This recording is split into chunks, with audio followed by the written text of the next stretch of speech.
Hey everybody, it's Matt and Ed from the Match Grade Podcast.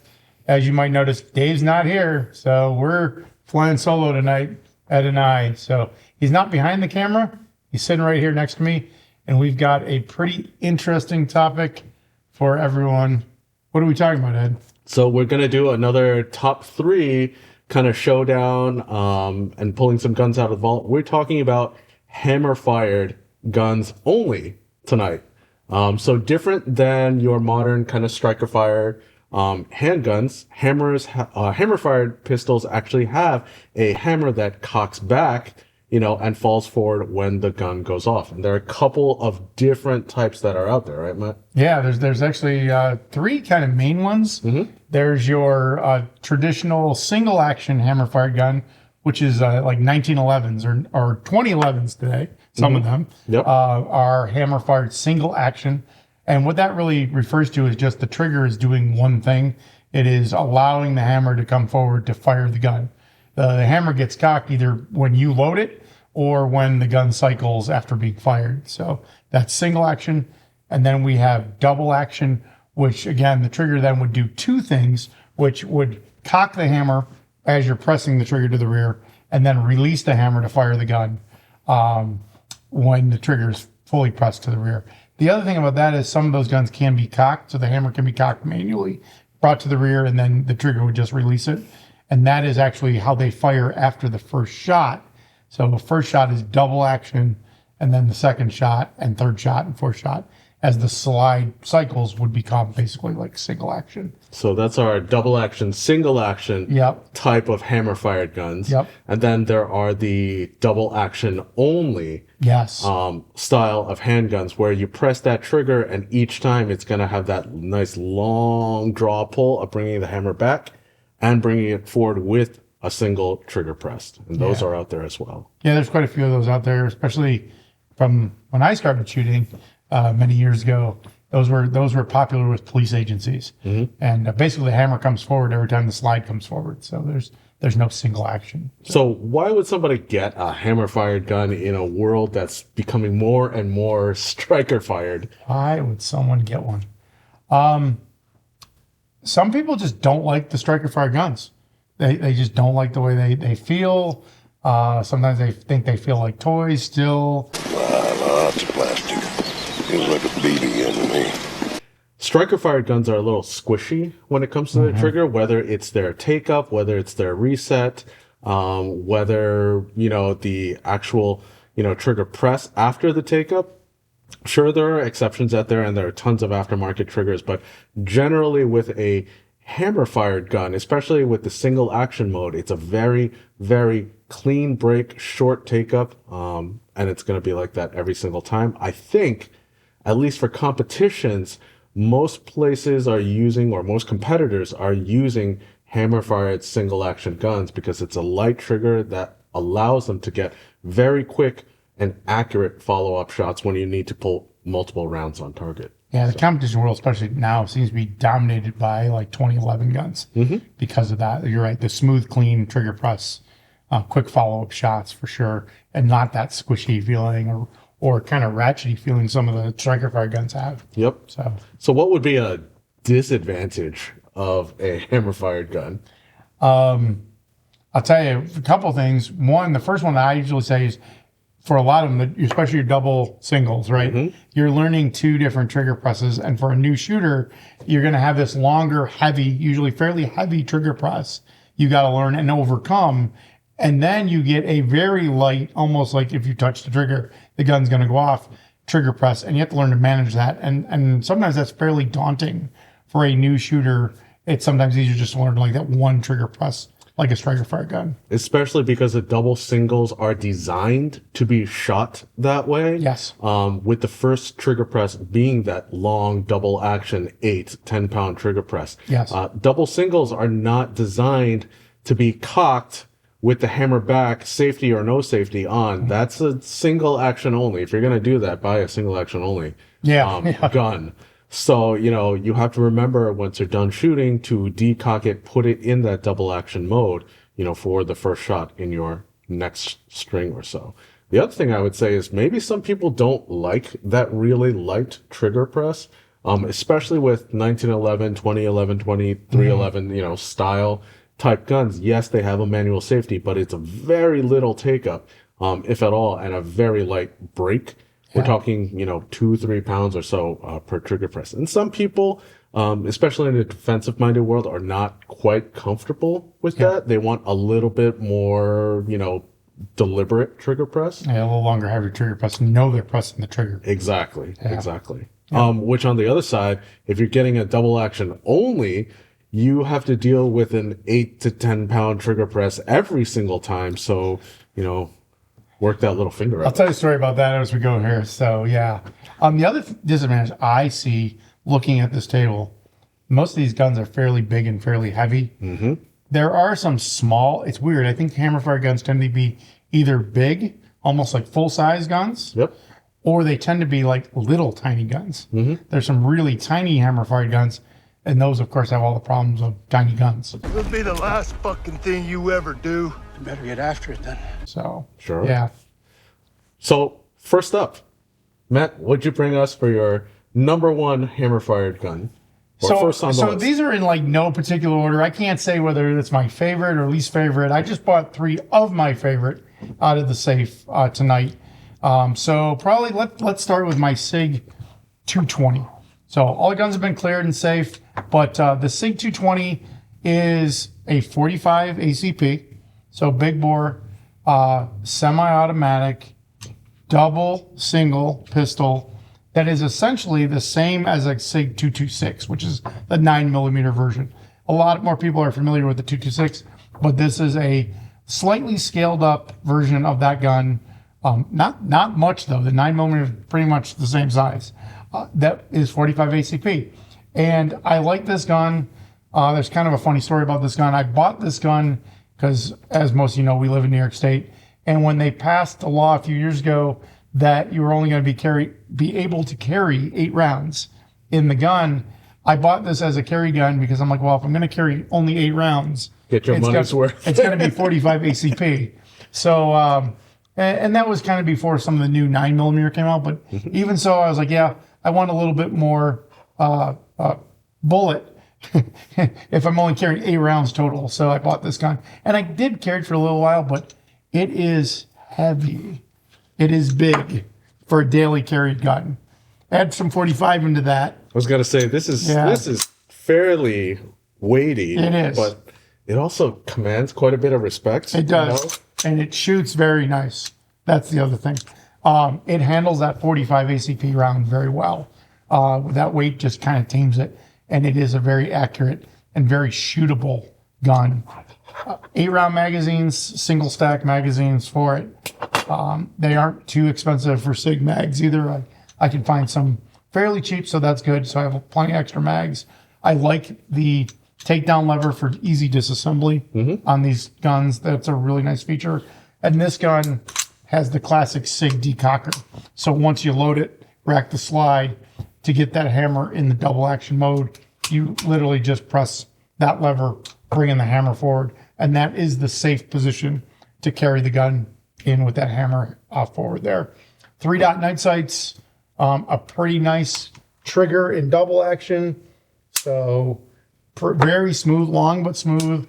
And then in single action, if you can see, it is a very light trigger. So very nice trigger. So a really good gun overall, been very reliable. I like it, just maybe a little heavy for EDC. Ed, what do you got over there? So I'd be remiss if I didn't start off with the classic 1911 in 45 ACP. And this one is Springfield Armory's kind of mil-spec version. Not much has changed, for this gun in 100 years. Yeah. 2 World Wars worth. They have updated the sights, but again, this is a all steel construction gun, single action only. So this gun is designed to be carried with 1 in the chamber, the hammer back, and the safety on. And once you're ready to shoot, present on target, safety comes off, and it has a very nice, crisp, almost 3-pound trigger press for this 1911. Downside of it is that this is very weighty. This is probably heavier than even your Sig 220. And carrying, again, single stack magazine of 45 ACP. So on top of that, fairly weighty. The other thing is the 1911s are built to very, very tight kind of tolerances. So all the pieces require a little bit more effort to rack in order to send the slide forward. And if anybody has taken a 1911 apart, you will probably get a barrel bushing or a spring to the face at some point. You haven't lived until that's happened at least a couple of times. But yeah, so this is the mil-spec version of Springfield's 1911. Not a lot has changed. The top 3 of hammer-fired guns. Nice trigger on it, too. Yep. Nice trigger.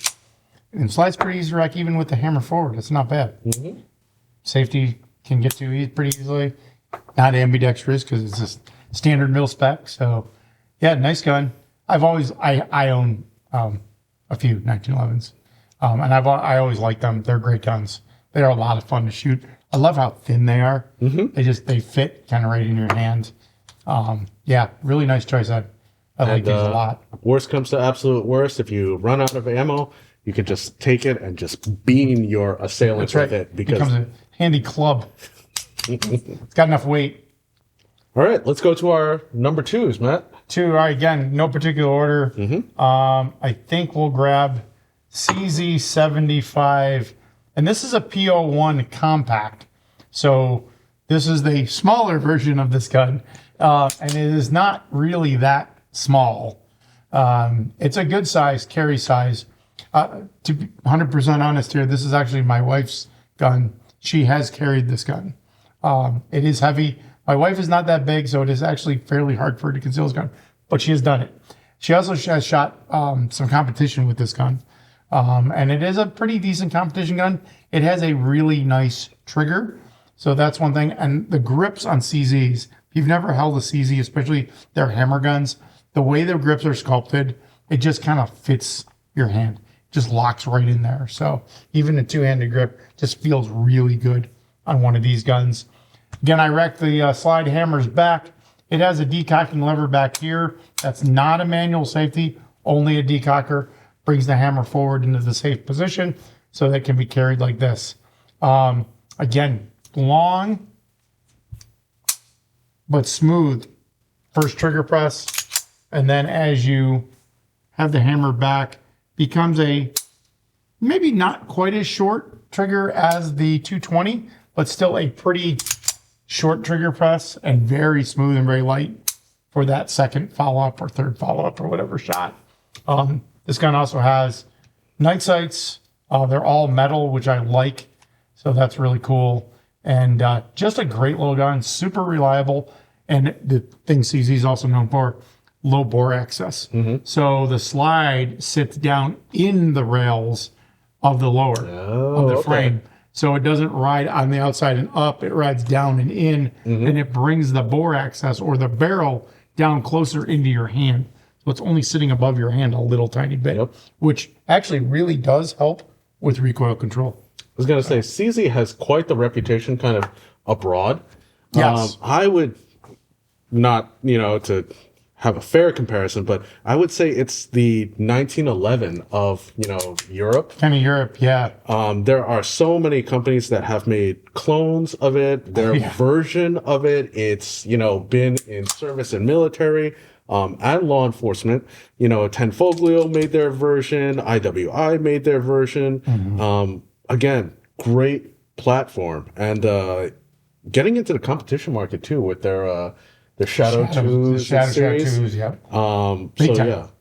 Great guns. Love their guns. I love their striker fire guns. They're nice too. So this is fantastic. This is a great number 2 pick. I like that gun a lot. So very cool. Solid. Awesome. Very Thanks, nice. Matt. Thanks, Ed. CZ75 Compact.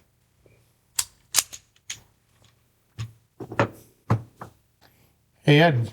We saw my CZ. What do you got over there now? So we're going to stay in Europe and we are going to go to Germany. So this is the H&K P30. Okay. Double action, single action style gun. So again, long trigger press with that first trigger press. Okay. Gun cycles and then it resets into that nice short single action press. Now, HK being HK and European has some funny nuances with this style of firearm. First one being that the magazine release uses a paddle system instead of the traditional button system. So there's no button here. Instead, there are ambidextrous paddles along the rear of the trigger guard, and you press down with an index finger in order to release the magazine. Or, on the opposite side, you can use your thumb in order to release it as well. The other thing is, the HKP30 does come with a decocker, in a really unusual position. Yes, it is. It is in the rear of the gun, right above the beaver tail. And it's kind of this button that's right next to the exposed hammer. If we press on that button, the hammer will drop without the gun going off, and it will reset into the double action mode. Again, no manual safeties on the H&K P30, but it does have that long trigger press in order to deter a accidental or premature discharge for it. P30s, wildly popularized because John Wick used this, or the P30 long, in John Wick 1 with a compensator, and HK kind of, blew up after that.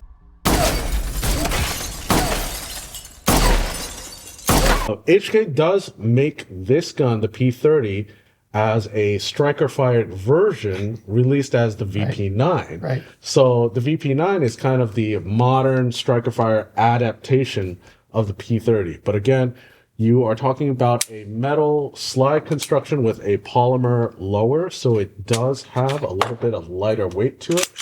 But again, you can tell between the slide serrations, the aggressive undercoating on it, it's a gun that's kind of made for the users. And ironically, after my first Glock, that was the second handgun that I ever purchased. So a lot of history with me, and I'll probably never, ever get rid of it. So yeah, these are great guns. Super reliable. I've seen a bunch of them over the years now. Yeah, they're great. A lot of fun. Good trigger. I like the trigger. Yeah. HK makes some great toys. I don't think they've come out with anything new, in a while, but They just came out that real compact. What is that? The small H&K. Now I can't remember the name of it. Guys, in the comments, what's the new H&K? Tiny concealed carry gun.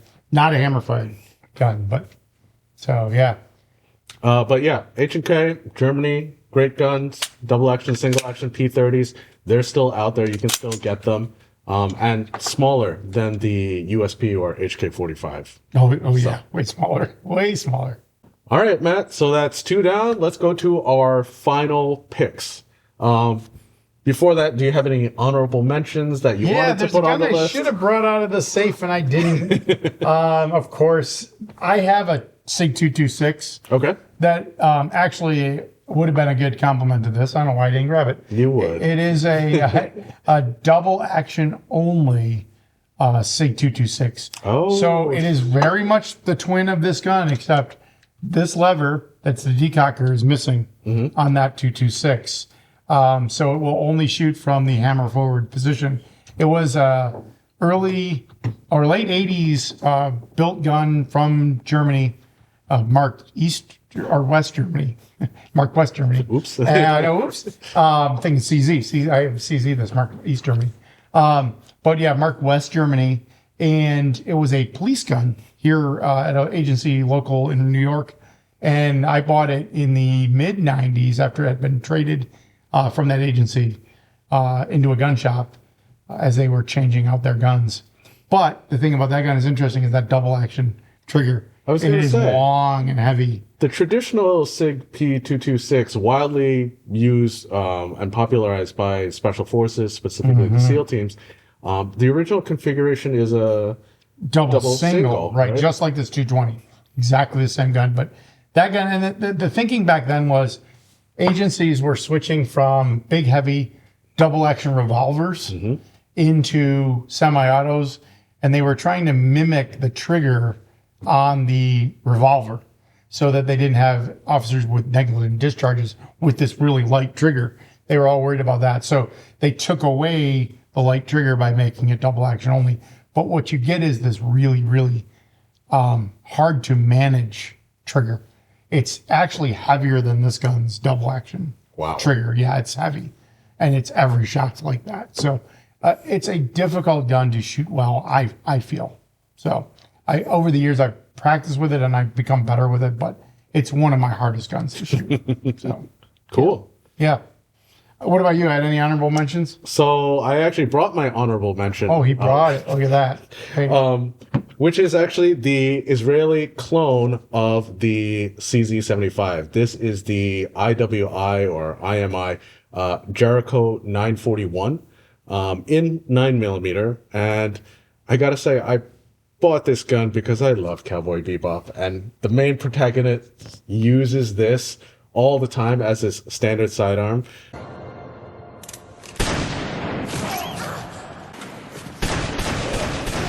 It is heavy. This is a full metal construction gun, and it is very smooth with full length rails. So what that means is it's not like your Glock where it only, rides a rail for certain parts and then there are gaps.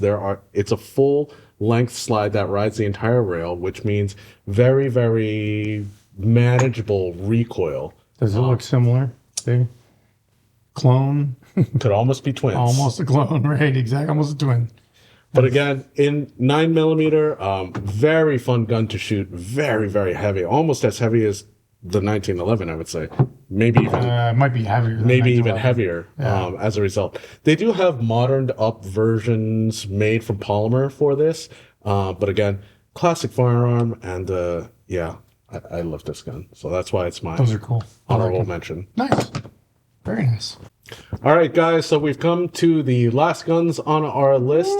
So, Matt, what is going to be number 3? All right. Third and final for me will be Beretta 92. And this is a Beretta 92 FS. This is a Beretta 92F. It's a very accurate close-range weapon. Don't point it at me. Sorry. So, U.S. military's version of this gun, they issued for almost 40 years. Yep. Almost 40 years. Almost made it 40 full years. So, interesting guns. I think people see these and you know what this is as soon as you see it. If you know anything about guns, if you watch any movies from 80s, 90s, even early 2000s, Absolutely. Any action movie probably had at least one of these in it. At least. I'm trying to think like Die Hard, classic. Bruce Anything Willis. made by John Woo. Anything made by John Woo. Yeah, exactly. But the Beretta 92, this open slide on top is kind of iconic.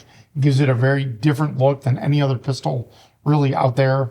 The fact it was adopted by the U.S. military and issued to the Army, Navy, Air Force, Marines, everybody carried this. Which also I think gave it a little bit of a bad reputation because, and I hate to say this, but most military are not pistol shooters. So I think, when you have someone that isn't super well trained, you give them a pistol and then they can't shoot it well. A lot of times they blame the tool. And I think part of the reputation for the Beretta, being inaccurate, was the fact that the guys who were shooting it didn't have a lot of training. But then also the guns over the years, were not maintained. They were shot a lot and minimal, maintenance, cleaning, but they became very loose. The barrels got shot out and they just didn't perform well. And then the other thing too is this gun ended up being in multiple wars in a desert, right? And this open slide just allowed sand. Not doing it any favors. Doing it any favors there, which also did not help the reputation. Mostly these guns are very reliable, and actually they're really accurate when they're new. this gun is unbelievably accurate. But unfortunately, bad reputation over the years. I would argue that if you gave one gun to the military for almost half a century, Yeah. it's going to develop a reputation for, the same way the Beretta, kind of did. Like the 1911 did, especially towards the end of service. Right. You're going to beat the crap out of Yeah. it. You're going to use it in all kinds of conditions. And you kind of have 40, 50 years of complaining, in order to kind of build up. Yep. So, it's a gun. It works. It's serviceable. It has a storied reputation. I like the way this gun feels in my hand. Some people think it is blocky, but I still like the way it feels. It's actually not as heavy as some of these other guns. So probably, shaving a lot of metal off the slide probably helps with that. And the trigger is good. And this one has the manual safety and decocker. I was going to say, that's kind of unique to... we don't have a gun like that. Slide mounted safety, so push up for fire. And again, you got that actually very clean double action, long but very, very clean. And then a super nice, that arguably actually has the best trigger of almost any of these guns on the table, which people don't talk about with this gun a lot. But, and then you actually decock with the safety as well. I was going to say, so if it's in single action mode, it doesn't have a decocker separate from the safety. Just hitting the safety will drop that hammer into double action mode and engage the safety. Yeah. So you can't fire the gun. Most of these guns with decockers don't have a manual safety. People complain about modern Glocks without manual safety. There really isn't a manual safety on this gun. It's the trigger. Yep. It's that long trigger. So yeah, I like these guns. I like them a lot. I've shot them a fair amount, and like I said, they've always been super reliable. So pretty cool. Super iconic. You can get it in Desert Tan, Coyote Ugly, the stainless steel inox, nickel. version. I've seen everything under the sun with these. Yep. And they now, what is it, the Beretta 92 2000 or something? They brand new versions come out, updated and modernized. So they're still making these guns. So, Absolutely. Yeah. And you got one more over there too, don't you? We do, and this Oh, one man. is a brand new gun. This is the Staccato 2011 HD 4.5. So this gun was at SHOT Show. I think you and Dave passed by it at the Staccato booth. We tried to get near it, and it was absolutely like mobbed. So we saw it from a little distance away. Yeah, so 100 years after the 1911 came out, near it, they came out with the 2011, which is kind of a Gucci'd up version, and everything that they complained about the 1911, they decided to kind of improve on this version of it. Now, different from previous Staccatos, you'll notice there is no grip safety, to engage. So you can get a good firing grip without having to worry about engaging that grip safety if you don't have the best angle for your firearm. The other thing about it is this has a sight block attached to the barrel. So the sight is located right on this block attached to the barrel rather than on a reciprocating slide. So what does that mean? When you are shooting, the slide is going back and forth, but your sight is not going back and forth. So you can maintain front sight focus, keep an eye on your target, and those follow-up shots are going to be great and accurate. You don't have to worry about bringing the sights back down on the gun. It's just lining the blacked out rear with the fronts there. The other cool thing about it is it uses Glock magazines. So no proprietary $100 2011 super fancy magazines. These are compatible with your standard full-size Glock 17 magazines. So again, a lot of fun, a lot of similarities. They took the best things about the 1911, that crisp trigger press. They kept they made the safety nice and ambidextrous on either side. It's got a great trigger press. Super smooth too. And reset. Wow. And they shaved off some of the weight as well. So no longer are you carrying a 5-pound 1911 around. Now we have a modern 20. Oh, now he's going to have some fun with it. Oh yeah, that is a nice reset on that gun. Wow, I like. So again, guys at Staccato were nice enough to send me this version of it. And again, it's only been around for a couple months. So Yeah, I like the fact they moved the rear sight forward and then put your mounting plate back for your dot. I think that's pretty cool. when I saw that, I thought it was a little kooky. First time I saw it. And then I realized, wow, it's way easier to co-witness, you know, or if your dot happens to go down, everything's in front. It's all up here. That's a super nice gun. That feels great in the hand, too. Yeah. Yeah. It's got the aggressive serrations. Yeah. It's got the porting on it. So Even the stippling on the grip is nice and aggressive, but it doesn't tear up your hand, but it feels really good. So I think this is going to be used for a duty pistol for some law enforcement agencies and or military. I've seen that already. It's a large grip and a very large trigger guard. So if you are shooting the gun with gloves, all the mechanics of it can still be manipulated without having to worry about, you know, hitting something by accident or not getting a full grip on the gun. Yeah, it's got a good beaver tail, protect your thumb from hammer bite. That's really nice. I like. Thank you, Ed. So guys, those were our top 3 kind of hammer-fired guns from our vaults.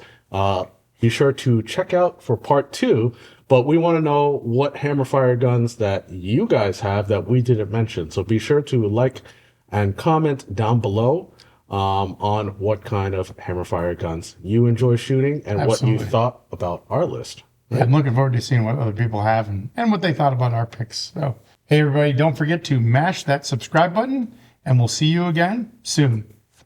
Take care, guys.